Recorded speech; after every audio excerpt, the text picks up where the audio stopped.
It depends on what you're writing. If you're writing how to build a birdhouse, it's definitely you're going to tell them the supplies you need. You're going to tell them, have a shopping list, what tools you're going to need.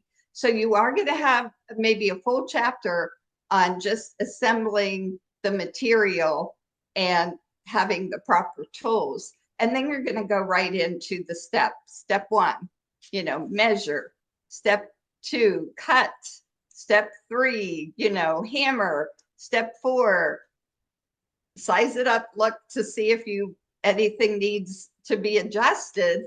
And step 5, paint the bird house and invite the birds, So it is depends on what you're teaching, what you're instructing as to how many steps there are, or if it's a lot of personal story, you're going to want to do like Paul did.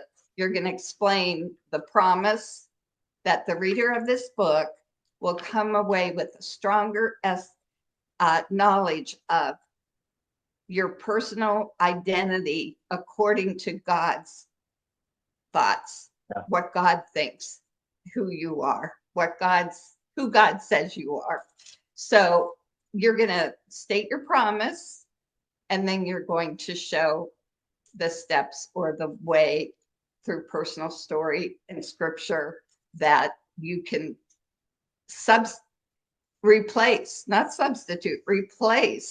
the way you thought about yourself before with the truth of God's word. Yeah, I had was that clear, Eddie? I don't know. It was clear. Yeah, it was clear. And I had somebody tell me one time that every book should begin with a dedication, and the dedication doesn't need to be in the book. It's not necessarily that you need to include a dedication in the book, but the book itself should be dedicated to the purpose of why you're writing the book, because that's going to keep you on your outline. In other words, if you start out knowing I'm dedicating myself to writing this book because I want to accomplish this for the reader, then that kind of keeps you on focus for your outline, and it keeps you from weaving off into the rabbit trails because you're staying dedicated to this one path. Which I never really thought about it that way, but it did make sense. See, I use the words promise. What is the promise to your reader?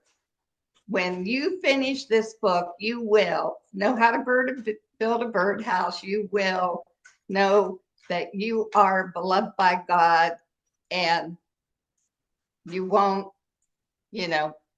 just let anybody tell you who you are. Yeah. You'll stand on God's promise.